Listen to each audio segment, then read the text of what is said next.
godātie kongresa delegāti, kongresa biedri, viesi, Latvijas Sociāldemokrātiskās strādnieku partijas vadītāja Dineviča kungs, godskalpot Rīgai vadītāja Buro kungs, Latvijam Ventspilī priekšsēdētāja vietnieka Blumberga kungs, kongresa viesi. Es varbūt šodien, skatoties uz to, kas notiek Latvijā, gatavoties kongresam, paskatījos, kā mums ir gājis vēsturē. Un es apskatīju vienu momentu, vienu epizodu no Latvijas vēstures, kas bija 85 gadus atpakaļ. Un tas bija laiks, kad tika būvēts ķeguma HES, un uz Daugavas tika radīta viena no modernākajām elektrostacijām Eiropā, un tajā laikā varētu droši teikt arī viena no modernākajām pasaulē. Ar ļoti skaidru valdības mērķi radīt lētu elektrību mūsu iedzīvotājiem un tautsaimniecības attīstībai. Interesanti ir tas, ka tā celtniecība tika sākta un pabeigta 3 gadu laikā. Tika paņemta zviedru ekspertīze, tehniskie risinājumi, un tie bija latvieši, kas to reāli uzbūvēja, vairākiem tūkstošiem piedaloties. Tapa būve, kas bija kā pamats mūsu saimnieciskajai patstāvībai.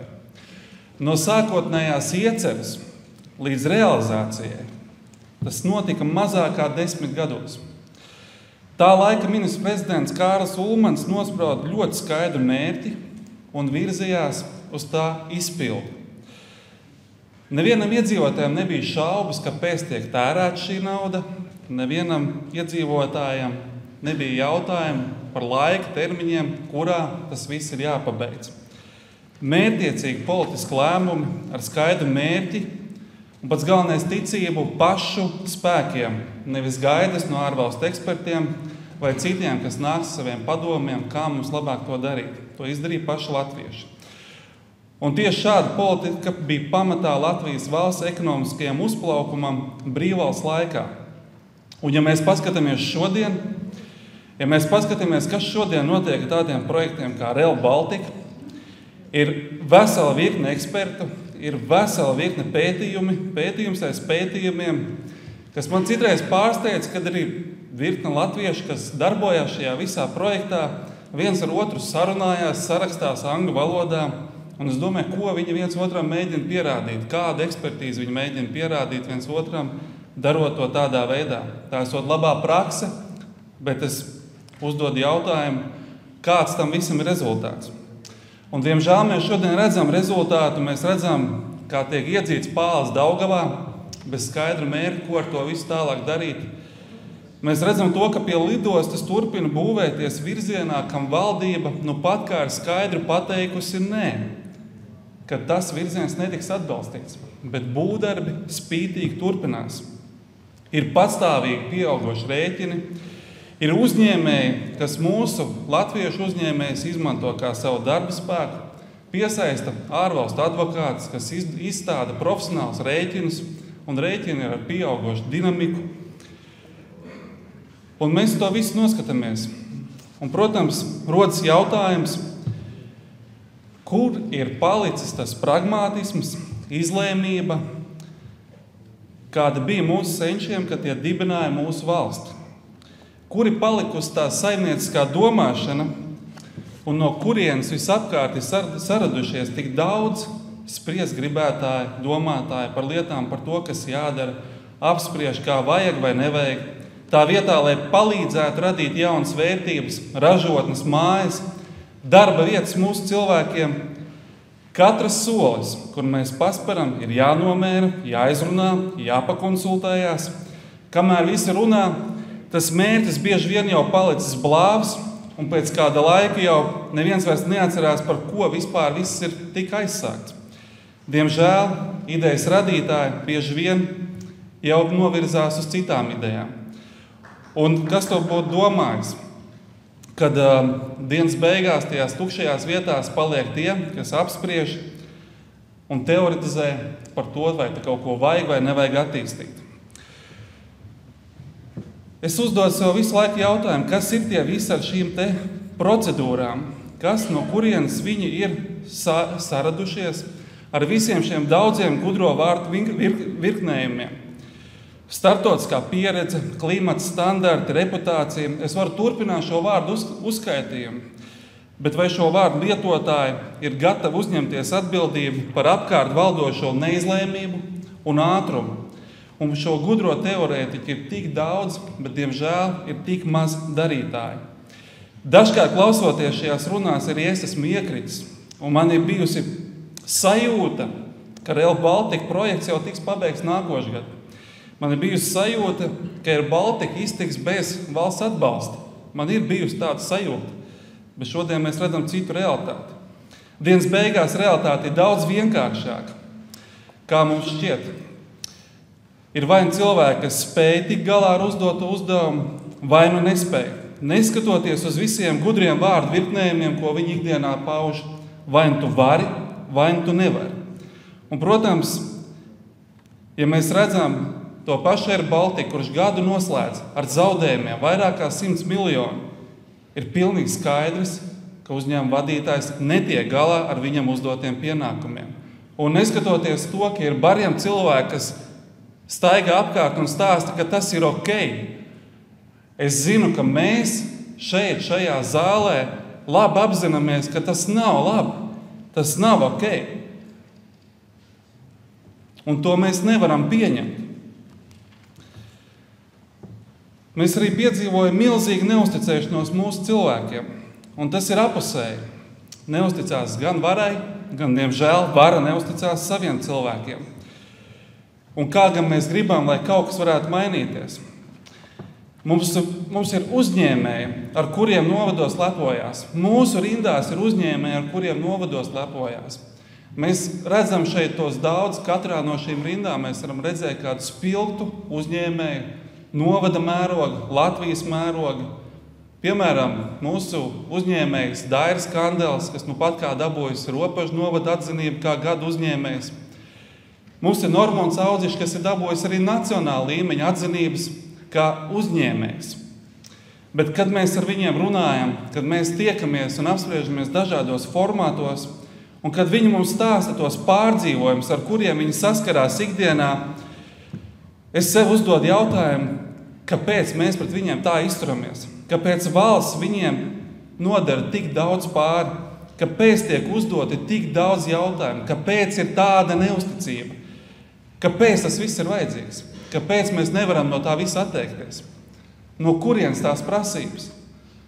Pašvaldībās notiek tieši tas pats, tikko kā Kaminska kungs minēja. Vienā pašvaldībā gada laikā 300 līdz 500 dažādu veidu pārbaudas.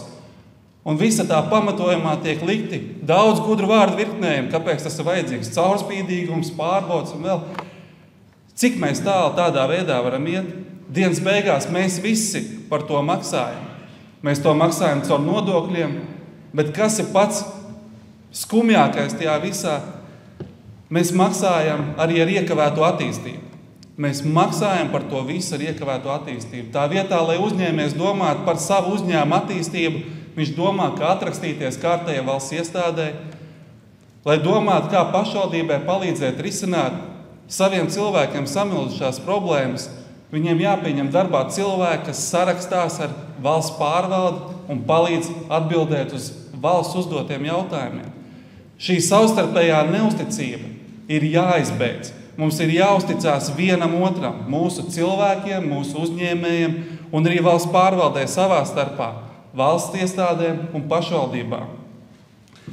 Ja mēs to nedarīsim, mēs laupīsim savu nākotni. Un es zinu, ka mēs šeit gribam to mainīt. Un mums šodien ir jāuzņemās arī atbildība to pēc būtības arī izdarīt. Un nes šo pārmaiņu karogu. Gadu laikā centrālais aparāts ir milzīgi uzblīdis, ko mēs vairs nevaram atļauties. Tiek maksātas summas par lietām, ko mēs varētu brīvi nedarīt vispār. Daudz runāts, daudz tukšu pētījumu, konsultāciju, iztērētas naudas, daudz vārdu, bet pārāk maz darba. Tikai fondu programmās vien šodien mēs esam identificējuši 148 priekšlikumus, kā mazināt birokrātiju. Ar visām šīm procedūrām šodien ekonomikā nav iegājuši 2,5 miljārdi eiro. 2,5 miljārdi eiro nav ienākuši Eiropas naudas ārēju palīdzību mūsu ekonomikas izaugsmai. Pagājušajā gadā izpilde vien bija knapi virs 50%, kas ne ar ko nav attaisnojama. Tā ir ārēja nauda, kas mums ir jau piešķirta, bet kas neieplūst mūsu ekonomikā, un šajā gadījumā dēļ šiem 148 iemesliem, kas nekavējoties ir jāmaina, lai mēs varētu straujāk virzīties uz priekšu. Un kas ir tas, kas pirmais no šī visa cieš? Un pirmais, tas ir lauku un reģionu iedzīvotājs, kur patiesībā atrodas visas Latvijas bagātības. Lauki, meži, rūpniecība. Viņi neatrodas Vecrīgā un 5 km ap to, viņi atrodas mūsu laukos, mūsu reģionos. Tur ir mūsu patiesā bagātība. Un tad, kad tika veidots administratīva teritoriālā reforma, tie bija vairāk 100 miljoni, kas tika noņemti dienas beigās nost uz šo centrālo varu. Un kas tam bija rezultāts? Aizslēgtas skolas, aizslēgti ceļi, nelaboti ceļi, mazināti publiskie pakalpojumi reģionu iedzīvotājiem. Mērķi tiek meklēti risinājumi centrālajai varai, uz reģionu rēķinu. Un kur tas viss aizgāja? Mēs redzam to pašu, Air Baltica, mēs redzam arī to, kas notiek veselības aprūpē, ja mēs runājam par infrastruktūras attīstību. Manā ieskatā daudz no Air Baltica tas neatšķirās. Tiek riskēta zaudēt milzīga nauda, patstāvīgi sadārdzinājumi, kas ir 10 miljonu mērā. Varbūt tie nav 100 miljoni kā Air Baltica, bet tomēr par šo naudu varētu sakārtot mūsu reģionālās slimnīcas. Un tie ir lielo projektu vadība. Un es neatceros, ka kaut reiz reģionos būtu šādas problēmas, ka kaut kur kāda slimnīcas rekonstrukcijā būtu tā, ka jāpārtrauc iepirkumi, ka būtu milzīgi sadārdzinājumi. Un tā ir problēma, kas ir jārisina pēc būtības. Jo mēs kā valsts to nevaram atļauties šodien. Laikā, kad birokrātijas tēmu, mazināšanas tēmu skaļi pieteikuši Latvijas uzņēmēji, mums viņi ir jāatbalsta šajā ceļā. Tas viss notiek ar vairākiem mērķiem. Viens no tiem, protams, ir ekonomiskā izaugsme, tās veicināšana. Bet noteikti mēs nevaram nerunāt šodien arī par mērķi celt mūsu aizsardzības finansējumu līdz 4% no iekšzemes koprodukta. Bet te es īpaši gribētu uzsvērt, ka ieguldot šo naudu mūsu aizsardzības spēju stiprināšanā, mums jādomā, kā šī nauda attīst arī mūsu ekonomiku, lai tā kalpo mūsu iedzīvotāju labklājības veicināšanai. Šobrīd tikai 10% no šīs naudas aiziet mūsu vietējās industrijas attīstībai, un mūsu mērķim ir jābūt šo 10% īpatsvaru celt līdz 30% jau tuvākajos gados, lai šeit attīstās jaunas ražotnes un labi atmaksātas darba vietas. Ir svarīgi, lai aizsardzības spēju stiprināšana ir ne tikai Baltijas valstu un Polijas dienas kārtībā, bet arī visas Eiropas Savienības dienas kārtībā. Un šodien es redzu pozitīvas pārmaiņas. Eiropas Savienības prezidents paziņojas par 850 miljārdu aizsardzības fondu izveidi, dalību valstu apņemšanās celt aizsardzības budžetu līdz 3,5% no IKP ir ārkārtīgi svarīga ziņa šodien. Tās pēc būtības arī Latvijai garantijas par ilgtermiņu drošību, un tas pēc būtības nozīmē to, ka Latvija un Eiropas Savienība būs gatavi jebkādiem ģeopolitiskiem satricinājumiem, un mēs tuvāko gadu laikā ierindosimies kā valstu grupa, kas būs top 3 pēc savām militārajām spējām pasaulē. Un tas dod pārliecību ikvienam, ka šī ir droša valsts, mēs nebaidamies no sevi kaimiņiem, mēs no viņiem nebaidamies šodien un esam gatavi aizstāvēt savu valsti, un ar katru dienu mēs paliekam arvien stiprāki. Un tā ir mana visdziļākā pārliecība. Un mums ir jāturpina šis ceļš. Mums ir Eiropas mērķi, un mums ir Latvijas mērķi. Un Latvijas ceļā uz šo minimālo programmu, kam jābūt jau no nākamā gada 4% no IKP, mums ir jāatcerās, ka tieši mums ir jāuzņemās atbildība, lai tas nenotiktu uz reģionu rēķina. Caur vairāk slēgtām skolām, slimnīcām. Mums ir jābūt tiem, kam jānāk ar iniciatīvu, kur mazināt birokrātiju, kur atbrīvot resursu, mazināt funkciju dublēšanos. Resursu meklēšana uz mazāk aizsargāto cilvēku rēķina ir jāizstāj ar centrālā aparāta tēriņu totālu pārskatīšanu, īpaši vietās, kas dzīvo ar pārliecību, ka nauda rodas tāpat kā biezpienu maizītais. Un es šeit redzu, mums ir virkne šāda institūcija, kur aiziet milzīgas summas, bet pats galvenais, Ir sen jau pazudis mērķis, kāpēc mēs vispār to darām, ko šie pasākumi dos mūsu valstī, kas ir tas, kāpēc katrs iedzīvotājs pērkot maizi vai pienu, maksājot nodokļus, kāpēc šī nauda neaiziet viņa ceļa sakārtošanai vai vietējiem dakterim, kāpēc mums jāiegulda 100 miljoni vienā vai otrā projektā. Atcerēsimies 85 gadus atpakaļ, kad tika būvēts HES. Ik viens latvietis zināja, kāpēc viņa nodokļu maksātāja nauda aiziet šai būvē un ko tā dos Latvijas tautsēmniecībai. Un šodien šī izlēmība, lēmuma pieņemšanā un pats galvenais skaidri definēts mērķis, kāpēc mēs to darām, ir ārkārtīgi svarīgs. Nevis garas diskusijas ar gudru vārdu virknējumiem par to, kas tas ir, kā tas izskatās, bet skaidrs mērķis, kāpēc tiek veikti šādas investīcijas. Un pats galvenais - ticība pašiem saviem spēkiem, saviem tautiešiem, jo mēs šeit dzīvojam, nevis kāds cits. Tas ir tas, ko no mums sagaida mūsu iedzīvotāji, un tas ir tas, kas mums ir jādod mūsu iedzīvotājiem. Kolēģi, Latvijas bankas atlases procesā, es šodien varu droši atzīt, mēs pieļāvām kļūdu, un es to atzīstu. Tā kļūda tika pieļauta jau stipri ātrākos soļos, kad šīs debates kļuva publiskas.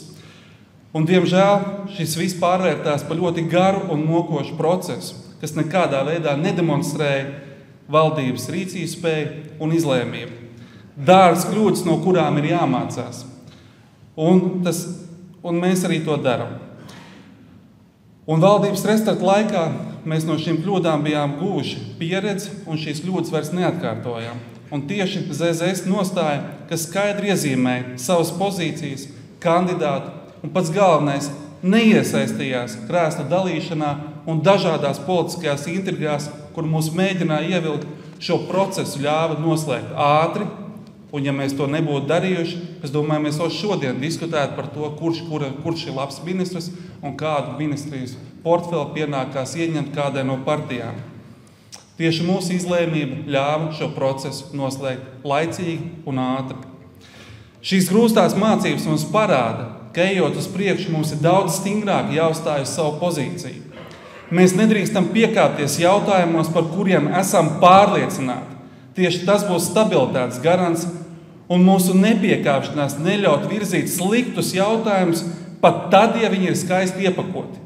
Kā to izdarīja Bērziņkungs savā komisijā, Sociālā un darba lietu komisijā Saeimā, atgriežot veselības aprūpes finansēšanas likumu atpakaļ valdībai. Stingri, pārdomāta, pragmatiska pieeja, nevis emocionāli vai citreiz socioloģijā balstīta, izdarot izvēles, kas palīdz Latvijai, nevis kādam kaut ko pierāda. Drosmīgi un profesionāli lēmumi. Tas ir tas, kas mums šodien ir vajadzīgs. Tieši LZS bija tie, kas sāka runāt par restarta nepieciešamību valdībai. Tas bija Augusts Brīgmans, un mums restarts ir jāturpina šodien, uzņemoties iniciatīvu virzīt piedāvājumus, kā rīkoties, ko darīt, ar kopā ar uzņēmējiem. LTRK prezidents Aigars Rastovskis ir daudz piedzīvojis no birokrātijas dažādiem ierobežojumiem, tāpat zemnieku organizācijas, LOSPS, zemnieku saima. Viņi ir gatavi nākt ar priekšlikumiem, un mums viņos jāieklausās un jāatbalsta viņu šajā ceļā. Protams, mēs nedrīkstam aizmirst arī par darba ņēmējiem. Mums ir jāiesaist arī viņi, jo esmu pārliecināts, arī viņiem ir priekšlikumi, kādā veidā to uzlabot. Un arī viņi būs tie, kas mums palīdzēs aizsargāt skolotājus, policistus un mediķus, lai tas nenotiktu uz viņu rēķinu, lai tas notiek tur, kur tam jānotiek. Esmu pārliecināts, ka Latvija ir izdevusies valsts, un mums ir iespējas šo valsti padarīt vēl labāku. Mums ir iespējas valsti uzlabot un panākt straujāk tās attīstību. Un es to saku tādēļ, ka es redzu, kā strādā mūsu ministri. Un pavisam īsā laikā, ko mūsu ministri jau ir izdarījuši. Runājot par birokrātijas mazināšanu, mēs varam runāt plašāk, bet mūsu ministri jau to dara. Un es izcelšu Armandu Krauzi, kas sāka darbu, kad lauksaimnieki bija ielās. Mēs visi to atceramies. Un tieši birokrātijas dēļ bija daudz jautājumu, bet birokrātijas jautājums bija viens no pamatjautājumiem. Un rezultāts bija ļoti strauji panākts, pavisam neilgā laikā sadarbībā ar nozari tika veiktas dažādas optimizācijas, Mazināta birokrātija. No 1. janvāra lauksaimniecības datu centrs ir likvidēts, iekļauts lauka atbalsta dienesta sistēmā. Informācijas tehnoloģiju sistēmas ir padarīts lauksaimniekiem daudz draudzīgāks nekā tās bija pirms gada.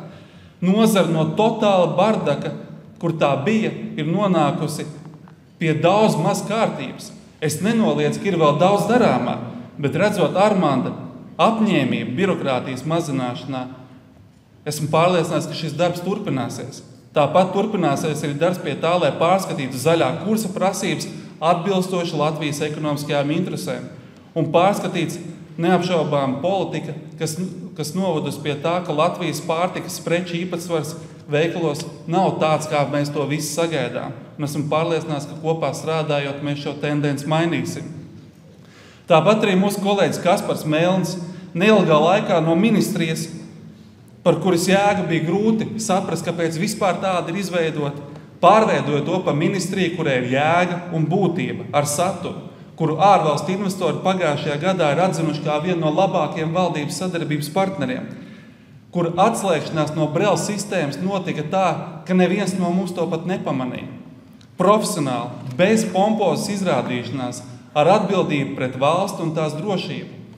Un arī šobrīd, kas ir izstrādāti grozījumi ietekmes uz vidu novērtējumu likumā, dos milzu iespaidu un grūdienu mūsu ekonomikai, lai uzņēmēji varētu būvēt rūpnīcas, nevis 5 gadus skaitīt putniņus, apspriest kādi putniņu nākotnes plāni, ko viņi domā, bet tā vietā ražotnes netiek attīstītas.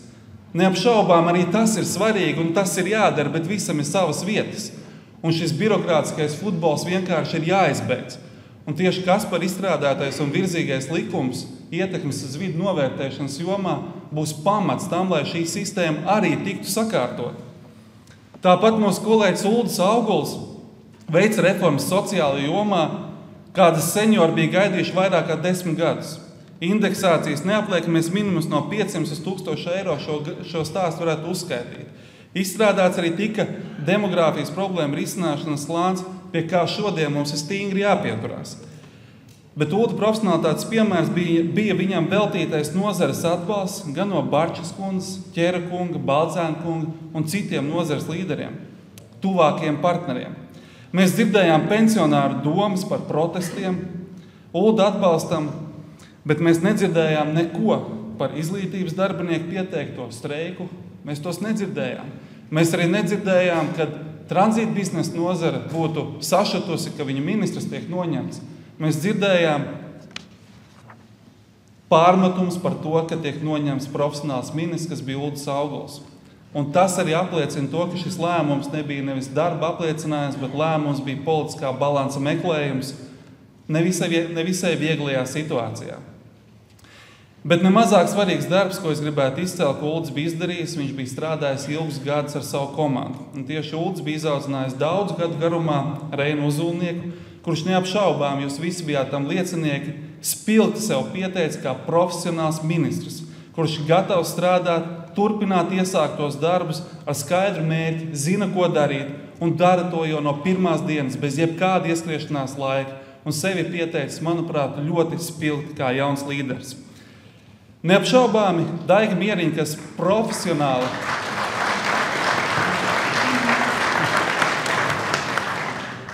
man jāizceļ arī Daiga Mieriņa, kas profesionāli vada Saeimu, pārstāv mūs ne tikai ārpolitiski diskusijās par drošību, attiecību stiprināšanu Baltijas reģionu līmenī un plašāk ar Polijas, Ukrainas, ASV kolēģiem.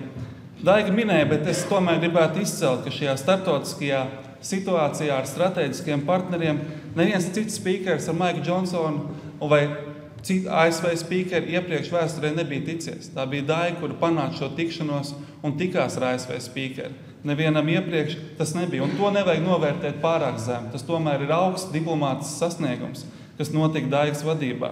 Bet šodien es gribētu runāt tieši izcelt Daigas iekšpolitisko jautājumu patstāvīgu uzturēšanu dienas kārtībā, kas, piemēram, ēku inventarizācijas lietu uzmērīšana, atcelšana, dažādu birokrātisku procesu pārskatīšanu, Saeimas izdevumu pārskatīšanu un cīņu par to, lai arī Saeimā beidzot tiktu veikt funkcionāls audits par to, kas notiek mūsu galvenajā lēmēja institūcijā.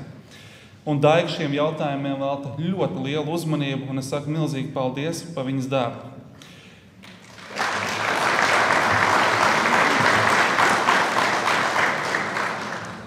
Mūsu kolēģis Harijs ar savu enerģiju un Augusts ar savu pieredzi ir panākuši to, ka Saeimas frakcija ir vienīgā Saeimas frakcija šajā sasaukumā, kura ir panākusi vienprātību izšķirīgos brīžos. Un te es runāju par visiem politiski grūtiem jautājumiem. Neviena cita Saeimas frakcija nav spējusi noturēties kopā kā vienota komanda grūtajos jautājumos. Nobalsot par vieglu jautājumu, tā ir vienkārša lieta, bet grūtajos jautājumos saturēt frakciju kopā pie vienota viedokļa, tas ir spēcīgs panākums, un viņi ir vienīgie šajā Saeimā, kas spēj to noturēt. Tā kā paldies jums par to. Es pieminēšu arī pārējos kolēģis mūsu Saeimas frakcijā, mūsu draugus, no sociāldemokrātiem, Anita Brukovskas, kas vienmēr uztur Latgales jautājumus karstus, Andrejs Vilks, kurš uztur un uzrauga mūsu iekšējās un ārējās drošības jautājumus, un mums ir spēcīgs viedoklis, ko paļauties. Gundars Daudz, kas perfekti pārzina Saeimas organizatoriskos darbus un palīdz bieži vien arī mums veikt dažādas politiskās stratēģijas, jo pārzināt procesu arī ir svarīgi. Vucāns Jānis, kas stiprina Baltijas valsts sadraudzību, vadot Baltijas asamblēju ar Igaunijas Lietuvas kolēģiem. Tik jau pieminēts arī Buro kungs, kas nodrošināja valsts pilsētu atdalīšanu no novadiem. Un esmu droši, ka viņš būs labs Rīgas mērs jau pēc pāris mēnešiem un neiesaistīsies bērnišķīgās spēlītēs, kā to dara cita viņa konkurenti.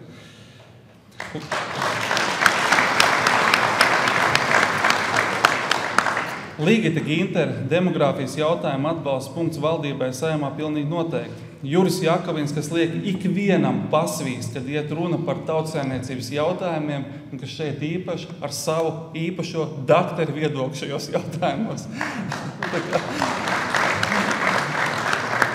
Mums Līga Kazlovska neatlaidīgi cīnās par veselības aprūpes finansējumu palielināšanu. Tas bija viņas liels nopelns par to, ka pagājušajā gadā veselības aprūpe tomēr piedzīvoja finansējumu pieaugumu.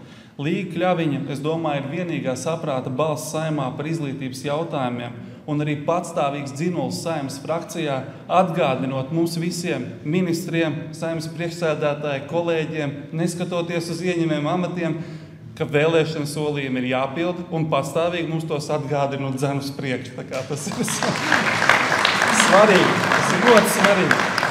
Gunārs Kūtis, kas saglabā, kas strādā pie tā, lai mūsu valstī tomēr nekļūtu par policijisku valsti. Brīžiem lietās, kad cilvēki to aizmirst, bet mēs bieži vien ar dažādām iniciatīvām ļoti strauji tajā virzienā virzamies, un tieši Gunārs, kas ir cilvēks, kas nostājās tam visam pretī un tiešām strādā, lai būtu veselais saprāts mūsu likumdošanā. Valdis Maslovskis nu pat kā noturēja mugurkaulu, un es zinu, ka tas nav viegli šādās situācijās, bet viņš to izdarīja tajā brīdī, kad bija jāpanāk octa regulējuma kļūdas, lai mūsu zemniekiem un iedzīvotājiem nebūtu ziemā jāapdrošina traktori, kas stāv garāžā. Viņš noturēja savu kanti un panāca to, ka šie jautājumi tomēr Saeimā tiks risināti. Nemaz nerunāja par stingro pozīciju reģionu attīstībā. Tāpat arī Dzits Zemers, kas uztur sociālos jautājumus, uzņēmējdarbības attīstības jautājumus reģionos. Es izskatot pagājušā gada rezolūcijas, varu teikt, ka mēs esam visi, gan valdībā, gan Saeimā turējušies pie tā izpildes. Ir, kas mums ir izdevies, ir pie kā mums vēl būtu jāpiestrādā. Bet uzstādījums ir pilnīgi skaidrs, un kongresa dotais pagājušā gada vadlīnijas, kongresa rezolūcijas tika uzturētas, un mēs pie tām turējāmies. Daudz ko izdarījām, bet daudz kas vēl jāpadara. Bet kopumā, kolēģi, mūsu partijā ir tik dažādi cilvēki, tik cilvēciski tomēr tāpat laikā, un tik vienoti ir mūsu Saeimas komanda un valdības komanda. Un es saku jums visiem lielu paldies par jūsu darbu. Mēs kopumā startēsim šajās pašvaldībās, vairāk kā 40 pašvaldībās, praktiski visās Latvijas pašvaldībās, un tur, kur mēs to nedarīsim, tas ir pamatā uz īpašu vienošanos ar reģionālo partiju līderiem. Šajās vēlēšanās mums šobrīd ir gan esoši līderi, personības, kas sevi ir labi parādījuši kā gādīgi saimnieki, un ne sekundi nešaubos, ka jūsu iedzīvotāji novērtēs. Kā nosaukšu mūsu esošos mērus: Andris Rāviņš Jelgavā, Ivars Gorskas Dobelē, Ritis Sproģi Jūrmalā, Agris Lungavičs Madonā, Linards Kumskis Siguldā, Gunārs Upinieks Krāslavā, Edgars Mekšs Ludzā, Aivars Priedols Dienvidkurzemes novadā, Aivars Mucinieks Ventspils novadā. Šie ir pieredzējuši cilvēki, un pa nevienu no viņiem nav ne mazāko šaubu par viņu padarītajiem darbiem, par viņu spējām pildīt iedzīvotājiem dotos solījumus, un esmu pārliecināts, ka viņi spilgti nostartēs nākamajās pašvaldību vēlēšanās. Bet tāpat es varu pieteikt arī jaunus līderus pašvaldībās, kuri ir pieteikti mūsu sarakstos un mūsu novados.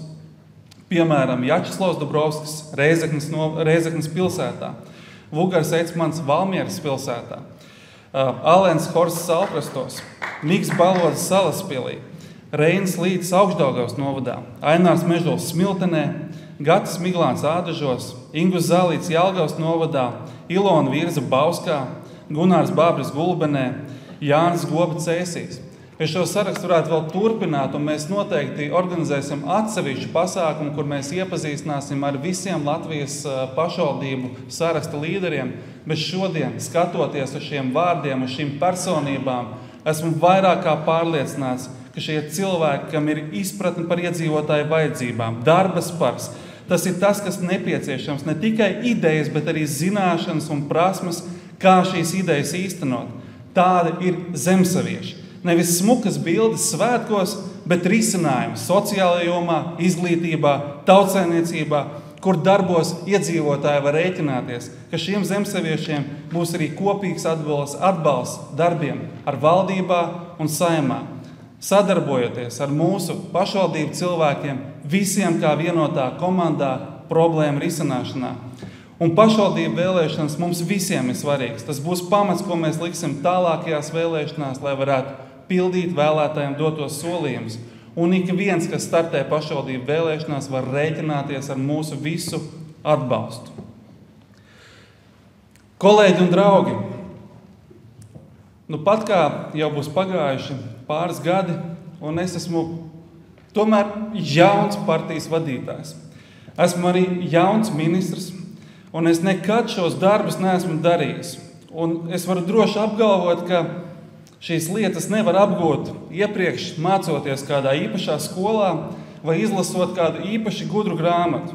Tam, protams, visam var gatavoties, bet šīs prasmes rodās tikai ar laiku un uzkrātajām veiksmēm, un tikpat svarīgi arī neveiksmēm, no kurām ir jāmācās. Bet pats galvenais ir jāiet uz priekšu, lai varētu strādāt tādā līmenī, sasniegt tādus rezultātus, kādus jūs ik viens no manis sagaidāt.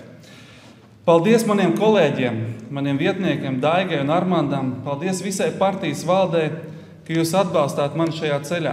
Bet ir ne tikai partijas valde un vietnieki, ir arī koordinātori, Miks, Rita, Skaidrīta, Vineta, Reinis, visi nodaļu vadītāji, frakciju konsultanti, Kārlis, Dzintra, Ieva, Ilva, man padomnieks Jānis Dūklavs un, protams, arī partijas ģenerālsekretārs Arturs.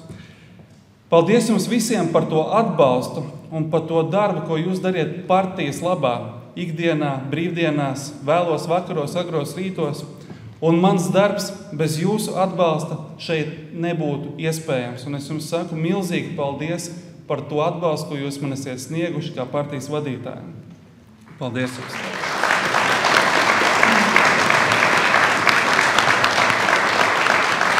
Mēs šogad esam uzsākuši darbu arī ar jauniešiem.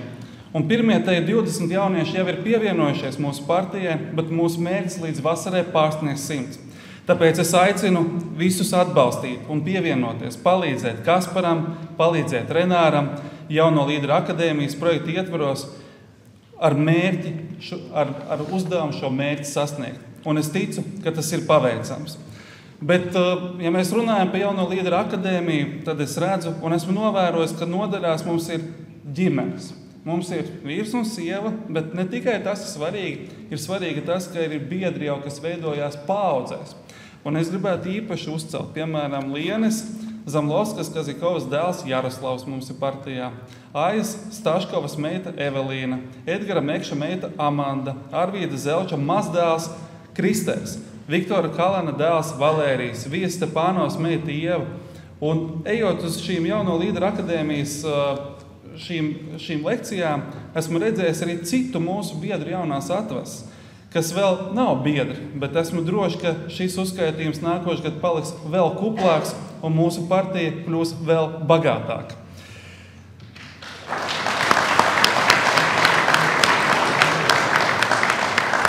Dāmas un kungi, mums jāiezīmē arī nākotne. Un šodien, vairāk kā jebkad, mēs esam zināmās krustcelēs, kur mums ir jāsaprot un ir jāuzņemās līderība. Mēs nevaram atļauties stagnāciju, un mums visiem kopā ir jāatgriež tautsēmniecība uz izaugsmes ceļu. Mums neder kosmētiskas izmaiņas. Mums ir jāatbalsta uzņēmēju pieteiktais jautājums par 5% samazināšanu valsts pārvaldes izdevumiem. Mums ir jāparāda priekšzīme. Mums ir jākļūst daudz prasīgākiem pret tādiem projektiem kā Rail Baltica ieviesējiem, stingri turoties pie valdības noteiktā rāmja 85% Eiropas naudu un tikai 15% valsts budžeta naudu. Un tikai pie tādiem apstākļiem mēs varam teikt, ka šis projekts būs tautsēmniecībai izdevīgs. Tikpat svarīgi sekot līdz, kas notiek citur. Arī veselības aprūpē lielo projektu virzību mēs nevaram riskēt un skatīties, kā šie projekti tiek attīstīti uz reģionu rēķinu. Lai tas netiktu pārdalīt naudu no reģioniem, vai vēl trakāk nebūtu riski šo naudu pazaudēt vispār. Šī nauda noteikti noderēs ikvienai pilsētai no Ventspils līdz Krāslavai. Ir jāpievērš un jāpiedāvā konkrēti risinājumi, lai pensiju fonda nauda neaizplūst prom no Latvijas, bet kalpo mūsu tautsēmniecības attīstībai. Es ļoti skaidri apzinos, ka tas nav viegls uzdevums, bet arī šajā jautājumā mums šogad ir jānāk ar risinājumiem. Daudz fokusējoties uz modernajām tehnoloģijām, der atcerēties, ka tautsēmniecības galvenās jomas tomēr Latvijā ir lauksaimniecība un mežsaimniecība. Un mums ir svarīgi veidot jau nākošā gada budžetu, aizstāvēt un nepieļaut atbalsta samazinājumu mūsu lauksaimniekiem un mežsaimniekiem. 12% PVN likmi dārziņiem, saglabātie subsīdiju apjomi, nekas no tā nebija pašsaprotams, veidojot 25. gada budžetu. Tas bija tieši LZS nopelns, ka atbalsti tika saglabāti un tie netika samazināti. Mums ir jāuzstāj uz ostu pārvaldības sakārtošanu. Brīžiem liekas, ka ostu pārvaldības jautājums ir kāds bubuls, no kā visi mūk. Gadiem jau nesakārtots jautājums, bet es to redzu kā vienu no galvenajiem mūsu tautsēmniecības dzinējspēkiem. Iespēju ekonomikas izaugsmē, nevis problēmu, no kā izvairīties. Šogad ir jāuzrāda reāls progress pārtikas cenu izmaiņām veikalos un arī vietējo ražotāju preču īpatsvaru palielinājumam mūsu veikalos. Mēs no tā neatkāpsimies, līdz panāksim rezultātu. Demogrāfijas plāna izpildē ir jābūt kā prioritātei blakus aizsardzības finansējuma pieaugumam līdz 4%. Bet šoreiz es vēlreiz uzsvēršu, ka investīcijām aizsardzībā jākalpo arī kā investīcijām ekonomikas izaugsmai. Un esmu pārliecināts, ka nekas no šī, ko es nosaucu, nenāks viegli. Bet neskatoties uz iezīmētajiem jautājumiem, ir svarīgi, ka mēs piesakām budžeta veidošanas procesā arī jautājumus, kas mūsu programmā vēl nav uzrunāti valdības līmenī. Un te es runāju par samazinātiem PVN. Vismaz samazinātais PVN zālēm. Neskatoties to, cik grūti un kādas būs grūtības pie sarunām par nākamā valsts budžetu, mums šis jautājums ir jāpiesaka, jo progress zāļu cenas samazinājumā ir pārāk kūtrs, un mūsu iedzīvotājiem vajag lētākas zāles. Tāpat arī pedagoģu finansēšanas jautājums ir jāsniedz skaidra atbilde par jauno mācību satura finansēšanas modeli. Visas Latvijas pašvaldības gaida skaidru atbildi šajā jautājumā. Nav neviens, kas to negaidītu. Un valdībai nākamā gada budžetā ir jāsniedz ļoti skaidra atbilde. Būs vai nebūs, lai pašvaldības var rēķināties. Jā vai nē. Un šis noteikti nevar būt kā kaut kāds pilotprojekts, kur viens dara un pārējie noskatās. Vai nu visiem, vai nevienam. Šīm lietām, ko es minēju, ir jāatspoguļojas nākamā gada budžetā, un par šīm lietām mums ir jācīnās. Bet nauda un birokrātija ir arī lietas, kas ir ne tikai birokrātijas un naudas jautājumi. Ir lietas arī par vērtībām, un ik pa laikam parlamentā uzjundīja runas par dažādām ģimenes vērtībām. Un savā ziņā ir taisnība, tas nav galvenais ikdienas jautājums, kas nomāca mūsu sabiedrību. Esmu par to pārliecināts.